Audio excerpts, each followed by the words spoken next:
Hello students, I hope कि आप सब अच्छे होंगे। स्टूडेंट्स, आज से हम एक नए चैप्टर की शुरुआत कर रहे हैं जिसका नाम है Fourier series and its application. Student, इस चैप्टर को हम डिफरेंट लेक्चर्स के अंदर डिवाइड करके स्टडी करने वाले हैं और हर लेक्चर को मैं नाम दूंगा। ये मेरा लेक्चर नंबर 1 है। इस लेक्चर के अंदर हम Fourier series and its application के बेसिक्स को स्टडी करने वाले हैं स्टूडेंट। और Fourier series and its application का जो बेसिक है वो सबसे पहले हमें जानना बहुत जरूरी है, जिसका नाम है पीरियोडिक फंक्शन। अगर स्टूडेंट देखिए, हम पीरियोडिक फंक्शन को समझना चाहते हैं तो हमें एक डिफरेंस को स्टडी करना होगा, और वो डिफरेंस किसके बीच में है? पीरियोडिक मोशन और पीरियोडिक फंक्शन के बीच में। तो चलिए स्टूडेंट, हम बात कर लेते हैं सबसे पहले पीरियोडिक मोशन की। पीरियोडिक मोशन पर जाने से पहले स्टूडेंट हमें बात करनी होगी मोशन की। और स्टूडेंट, हम मोशन के कंसेप्ट को समझ चुके हैं क्लास 8 के अंदर। मोशन क्या होता है? जब कोई भी बॉडी अपनी पोजीशन को चेंज करती है टाइम के रिस्पेक्ट में, तो उसे हम क्या कहते हैं? मोशन कहते हैं। अब इस नेचर के अंदर डिफरेंट टाइप के मोशन अक्कर करते हैं। जो सबसे पहला मोशन है स्टूडेंट, वो है लीनियर मोशन। इसके बाद आता है सर्कुलेटरी मोशन, और लास्ट वन मैं बात कर रहा हूं टू एंड फ्रो मोशन की। तो स्टूडेंट, आज हम बात करने वाले हैं टू एंड फ्रो मोशन पर। और टू एंड फ्रो मोशन के कंसेप्ट को स्टूडेंट अगर हमें समझना है तो हमें एक एग्जाम्पल को स्टडी करना होगा, और वो मैं एग्जाम्पल किसका ले रहा हूं? सिंपल पेंडुलम का। सिंपल पेंडुलम के एग्जाम्पल को समझने से पहले फिर भी मैं आपको एक और एग्जाम्पल बता रहा हूं, और वो किसकी बात कर रहा हूं? मैं एक वॉल क्लॉक के पेंडुलम की बात कर रहा हूं। स्टूडेंट्स, ओल्ड टाइम के अंदर हमें जो घड़ियां देखने को मिलती हैं, ओल्ड टाइम वाली घड़ियां, वो कैसी होती हैं? उन घड़ियों, वॉल क्लॉक की बात कर रहा हूं, दीवार घड़ियों की बात कर रहा हूं। उन घड़ियों के अंदर एक पेंडुलम लगा होता है, और पेंडुलम कैसा होता है? नीचे ऐसा गोल गोल होता है, और वो पेंडुलम क्या करता रहता है? Day and night student vibrate करता रहता है, ऐसे मोशन को पोजेस करता रहता है, जिसकी हेल्प से हमारी घड़ियां चलती रहती हैं। चलिए, अगर हमें टू एंड फ्रो मोशन को स्टडी करना है तो हम बात कर लेते हैं एक सिंपल पेंडुलम की। और सिंपल पेंडुलम आप सब देख चुके हैं। सिंपल पेंडुलम के अंदर क्या होता है? एक थ्रेड होता है और एक हमारे पास आयरन की बाल होती है। आयरन की बाल को हम क्या करते हैं? थ्रेड के नीचे वाले पोर्शन के अंदर अटैच कर देते हैं, और ऊपर वाले थ्रेड के एंड को हम किसी हुक से अटैच कर देते हैं।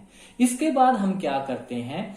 इस आयरन बाल को यहां से पकड़ते हैं और इसको एक पर्टिकुलर पोजीशन के अंदर, हम इसको राइट साइड के अंदर ले जाते हैं, लेफ्ट में नहीं लाते हैं स्टूडेंट।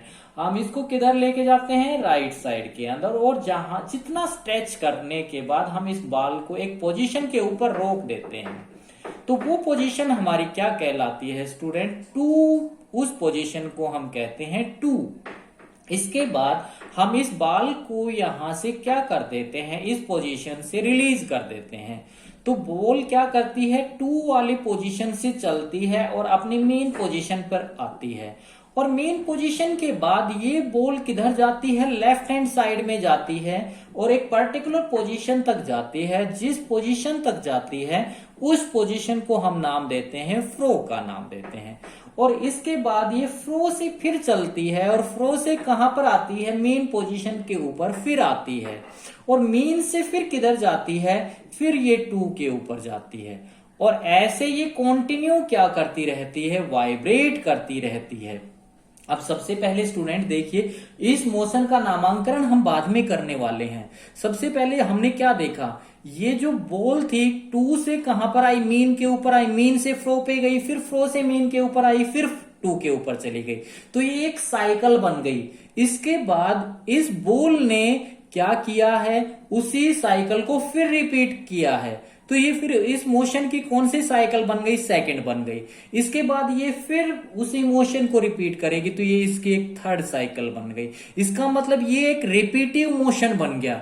मतलब ये जो हमारा क्या हो रहा है, एक पर्टिकुलर टाइम इंटरवल के बाद ये जो बॉल है अपने मोशन को क्या कर रही है, रिपीट कर रही है।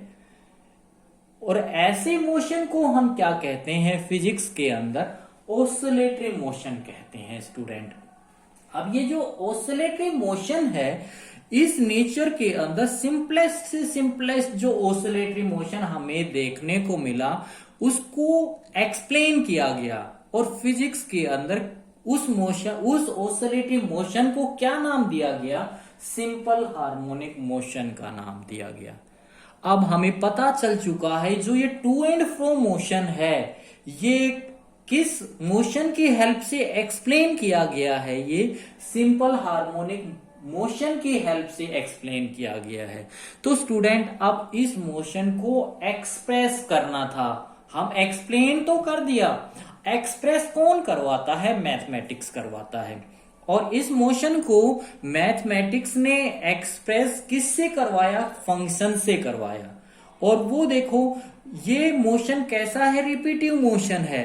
तो मैथमेटिक्स के अंदर दो फंक्शन हैं, एक साइन फंक्शन है और एक कोस फंक्शन है और एक टेंजेंट फंक्शन है। ये तीनों के तीनों फंक्शन क्या हैं, अपनी वैल्यू को रिपीट करते हैं एक सर्टेन इंटरवल ऑफ टाइम के बाद।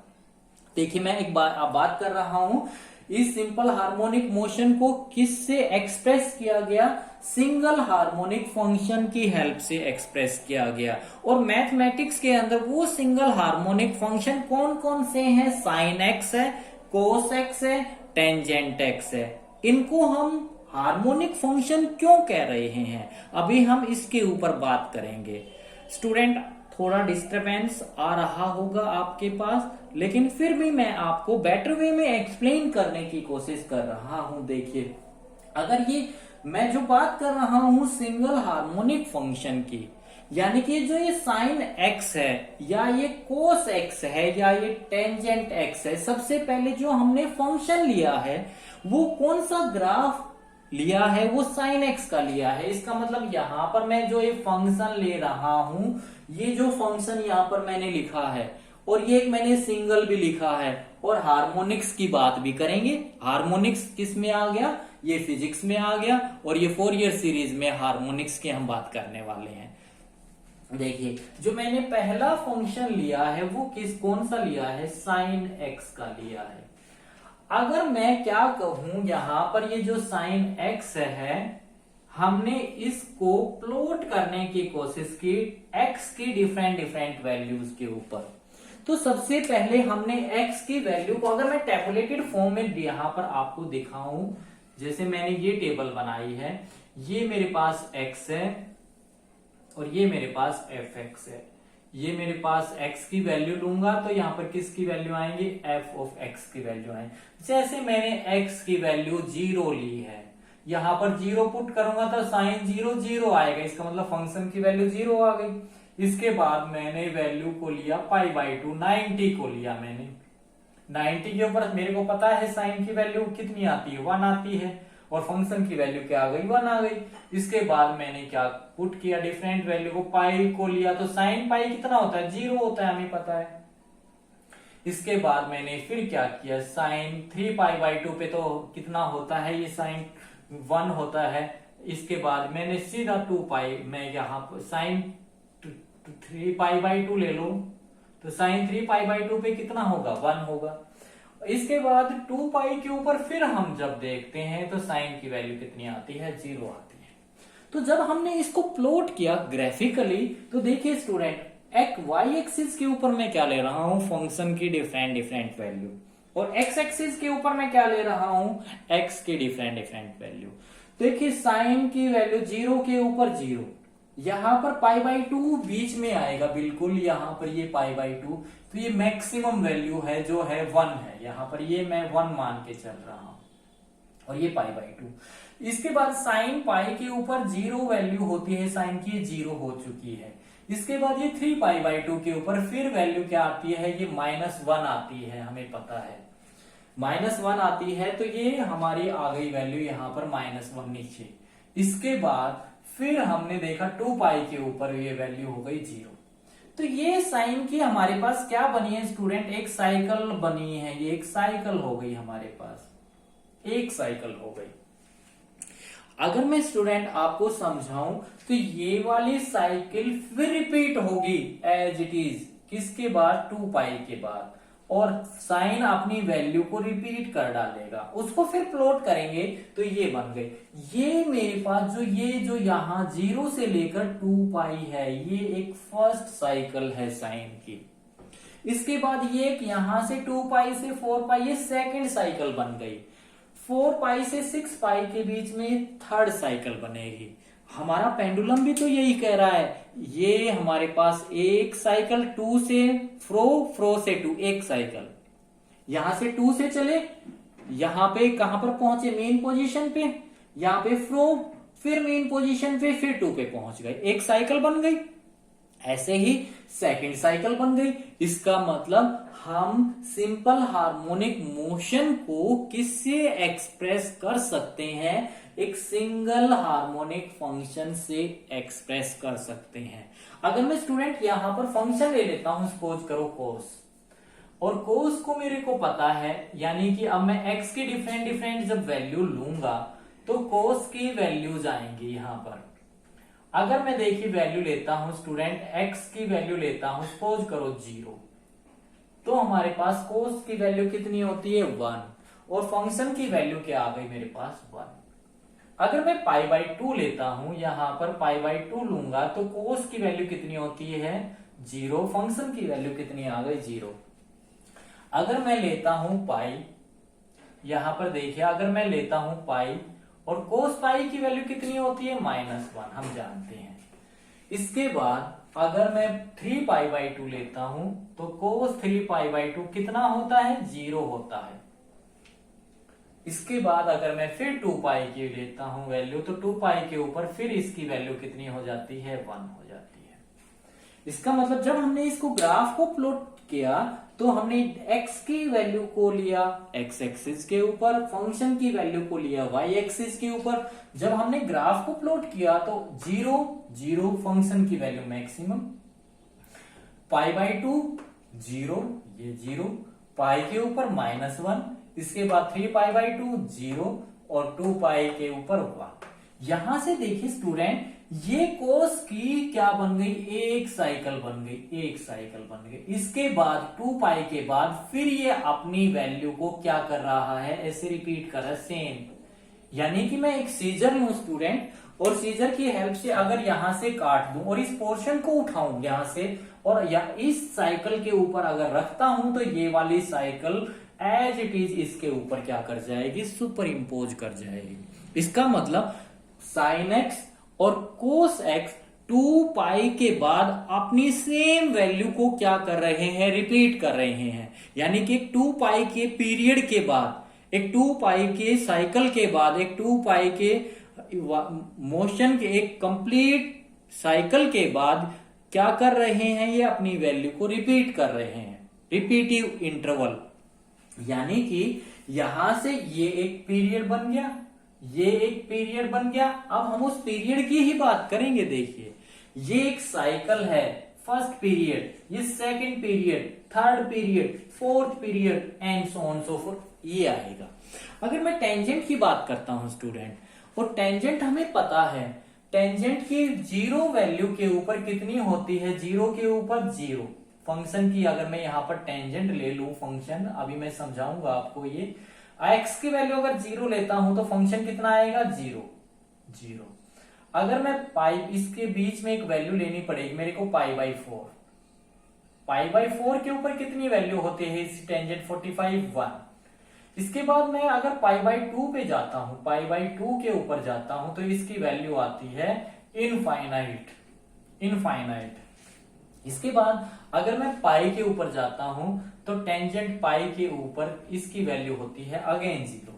अगर मैं फिर 3 पाई बाई 2 पे जाता हूं, इसका मतलब मैं 3 पाई बाई 2 पे जाऊंगा तो इसकी वैल्यू कितनी बन जाएगी, इनफाइनाइट बन जाएगी, and so on so fourth. अब जब हमने इसको प्लॉट किया, देखिए ये यहां पर इनफाइनाइट बनेगी, अल्फा में ही बनेगा ये इनफाइनाइट।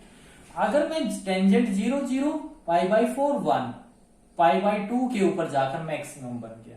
अब फिर यहां पर मैं पाई ले रहा हूं, पाई के ऊपर क्या है, 0 है, 0।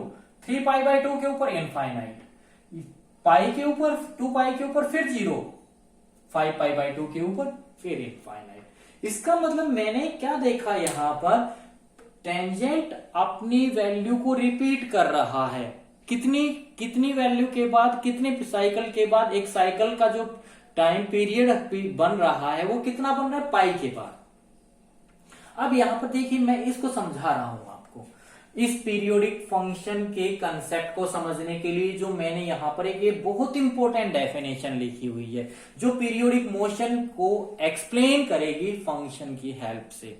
देखिए अगर मैं कंसेप्ट ले रहा हूं f x is equal to sine x, तो यहां पर सबसे पहले मैंने क्या किया, एक्स की वैल्यू को चेंज करके देखा, और एक्स की वैल्यू मैंने क्या पुट कर दी, एक्स प्लस 2 पाई। और x प्लस 2 पाई जब मैंने यहां पर पुट की तो साइन की वैल्यू यहां पर पुट की, तो साइन x प्लस 2 पाई कितना हो गया, मेरे को पता है साइन x होता है, और ये साइन x क्या चीज है, फंक्शन है fx। इसका मतलब x प्लस 2 पाई फंक्शन की वैल्यू क्या आ गई, fx आ गई। इसके बाद हमने x प्लस 4 पाई की वैल्यू पुट की, 4 पाई की वैल्यू को कैलकुलेट किया, तो ये 4 पाई को मैं क्या लिख सकता हूं, 2 इंटू 2 पाई लिख सकता हूं। 2 इंटू 2 पाई लिखा तो हमने यहां पर जब इसकी वैल्यू को पुट किया तो साइन एक्स प्लस 4 पाई बन गया, और साइन एक्स प्लस 4 पाई क्या होता है, साइन एक्स होता है, और साइन एक्स क्या है, फंक्शन है। इसका मतलब मैं अगर यहां पर 6 पाई एक्स प्लस 6 पाई पुट करता हूं एक्स की वैल्यू, तो क्या आती है, साइन एक्स प्लस 6 पाई किसके बराबर होता है, साइन एक्स के बराबर, और ये फंक्शन एफ एक्स के बराबर है। और 6 को मैं पाई को क्या लिख सकता हूं, 3 into 2 pi, and so on so forth चलते जाओ। तो यहां से हमने देखिए क्या कंक्लूजन निकाला, जो मेरा एफ एक्स है, यहां से एफ एक्स प्लस 4 पाई या एक्स प्लस 2 पाई की वैल्यू क्या आई है, साइन एक्स आई है, यानी कि sine x sine x sine x sine x and so on so fourth, सारे के सारे। इसका मतलब एफ एक्स किसके बराबर हो गया, f x is equal to f x plus 2 pi, f x plus 4 pi equal to x plus 6 pi and so on so forth. अगर मैं अगर 2 पाई की वैल्यू को मैं टी ले लेता हूं, यानी कि मैं 2 पाई को क्या पुट कर देता हूं, टी की वैल्यू पुट कर देता हूं, तो यहां से क्या बन गया, f x is equal to f x plus t is equal to f x plus 2t, यहां से क्या बन गया, equal to f x plus 3t equal to f x plus 4t and so on so forth. ये बनता चलेगा ऐसे, and so on so forth, and so on so forth. ये तो मैंने आपको समझाया था, यहां से इसको मैं मिटा देता हूं। इसके बाद अगर मैं बात करता हूं यहां से यहां तक, आप याद रखिए ये क्या बन रहा है।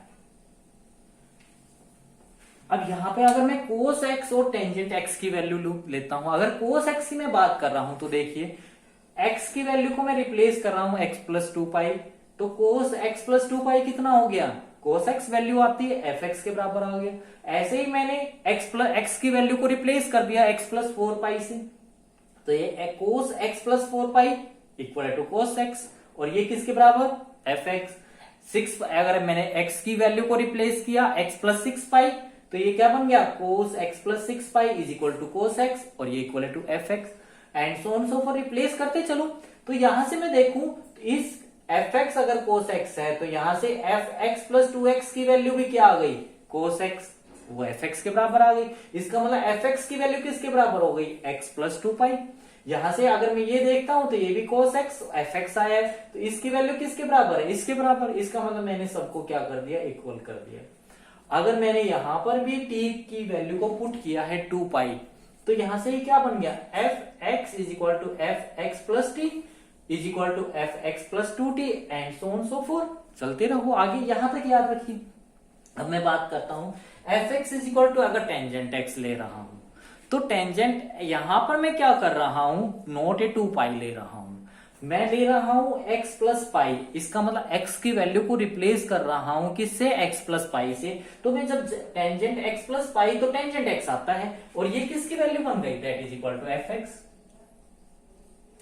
सिमिलरली एफ एक्स, अगर x की वैल्यू को मैं रिप्लेस कर दूं, यहां पर x की वैल्यू को क्या रिप्लेस कर दूं, x प्लस 2 पाई, तो ये क्या बन गया, टेंजेंट x प्लस 2 पाई, और इसकी वैल्यू कितनी आती है, टेंजेंट वैल्यू, और ये क्या बन गया, f x is equal to, यहां से मैं इसकी वैल्यू x की वैल्यू को रिप्लेस कर दूं x प्लस 3 पाई से, तो tangent x plus 3 pi is equal to क्या होता है, टेंजेंट x, और इसकी वैल्यू क्या आ गई, F x, and so on so forth. चलते चलो, तो ये हमने क्या कंक्लूजन निकाला यहां से, f x is equal to f x plus pi is equal to f x plus 2 pi is equal to f x plus 3 pi and so on so forth. अगर यहां पर मैं x की t की value को पाई ले लेता हूं तो क्या बना, f x is equal to f x plus t is equal to f x plus 2t is equal to f x plus 3t and so on so fourth.